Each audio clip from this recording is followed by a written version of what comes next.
अष्टक पाठ का प्रकार है दोहे। दोहा एक छोटा सा छंद है।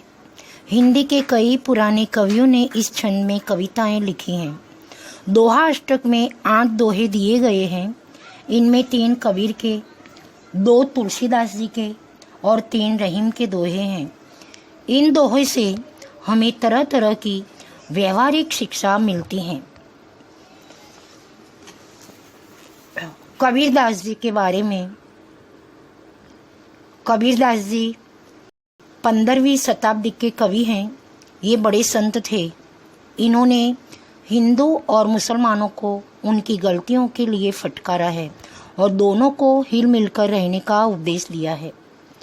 तुलसीदास जी ये 16वीं शताब्दी के प्रसिद्ध राम भक्त कवि हैं। इन्होंने रामचरितमानस नामक प्रसिद्ध ग्रंथ लिखा है। रहीम, इनका पूरा नाम है अब्दुल रहीम खानखा। ये बड़े उदार और अनुभवी थे। हिंदी में इन्होंने बहुत ही सुंदर दोहे लिखे हैं। चलो हम चलते हैं हमारे पहले दोहे की ओर, जो लिखे हैं कबीरदास जी ने। उसे ध्यान से। बड़ा हुआ तो क्या हुआ, जैसे पेड़ खजूर। बड़ा हुआ तो क्या हुआ, जैसे पेड़ खजूर। पंथी को छाया नहीं, फल लागे अति दूर। कबीरा, फल लागे अति दूर। साधु ऐसा चाहिए, जैसा सूप सुपाए।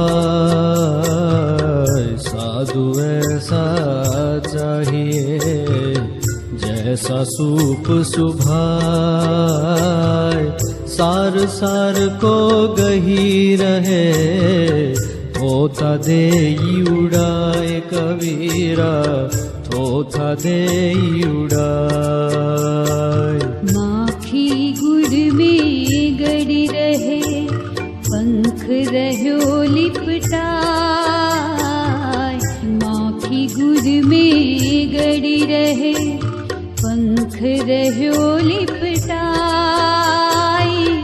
हाथ मले और सिर धुने, लालच बुरी बलाई। कबीरा, लालच बुरी बलाई।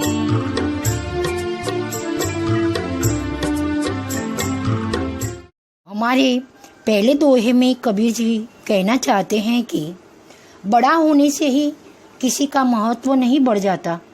खजूर का पेड़ बहुत बड़ा होता है, पर उसके बड़े होने से क्या लाभ।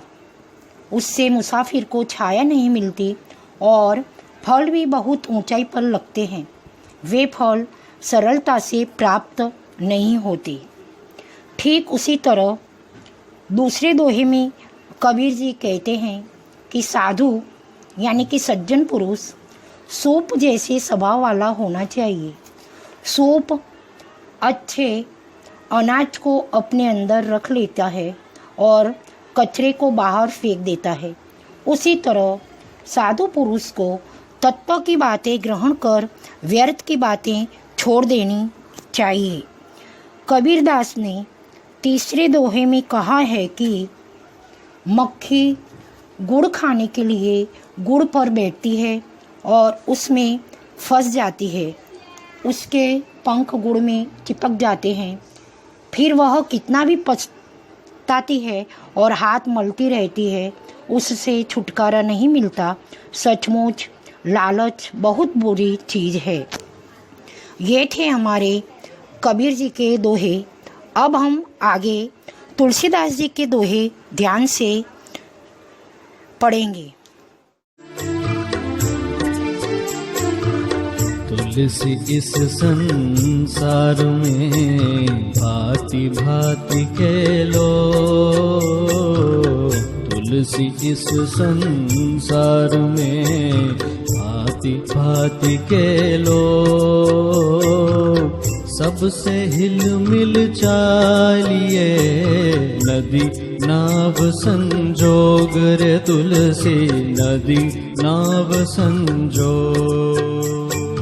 तुलसी हाय गरीब की कब हुन खाली जाय, तुलसी हाय गरीब की कब हुन खाली जाय। मुँह ढोर के चाम से लोहा भस्म हो जाए रे तुलसी, लोहा भस्म हो जाए।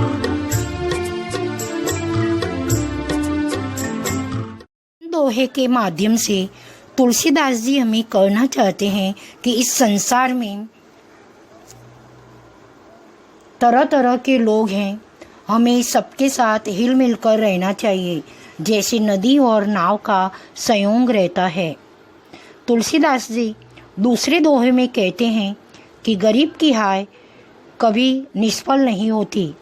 मरे हुए जानवर के चमड़े से बनी धौकनी से लोहा राख हो जाता है, फिर गरीब तो जीवित व्यक्ति है, उसकी हाय कैसे निष्फल जा सकती है। अब हम सुनेंगे रहीम जी के दोहे।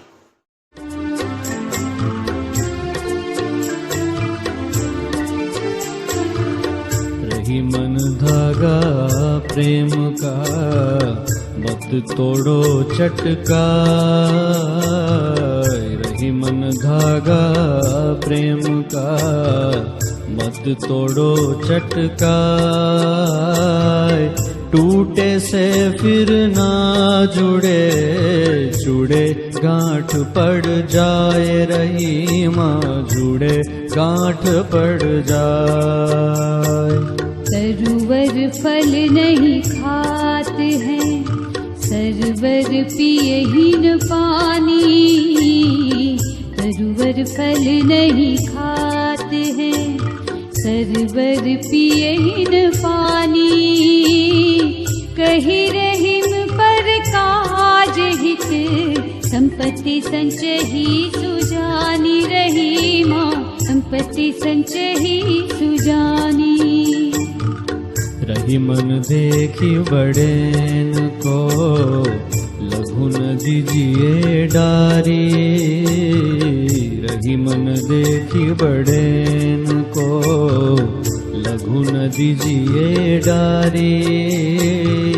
जहाँ काम आवे सुई, कहाँ करे तलवारी। रहीमा कहाँ करे तलवारी।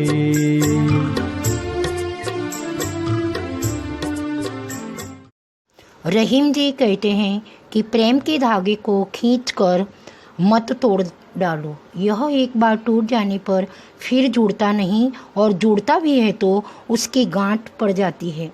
प्रेम में पहले जैसी मिठास नहीं रहती।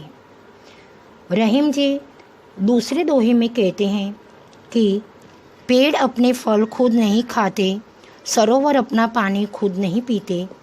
इसी तरह सज्जन दूसरों का भला करने के लिए ही अपनी संपत्ति का संग्रह करते हैं।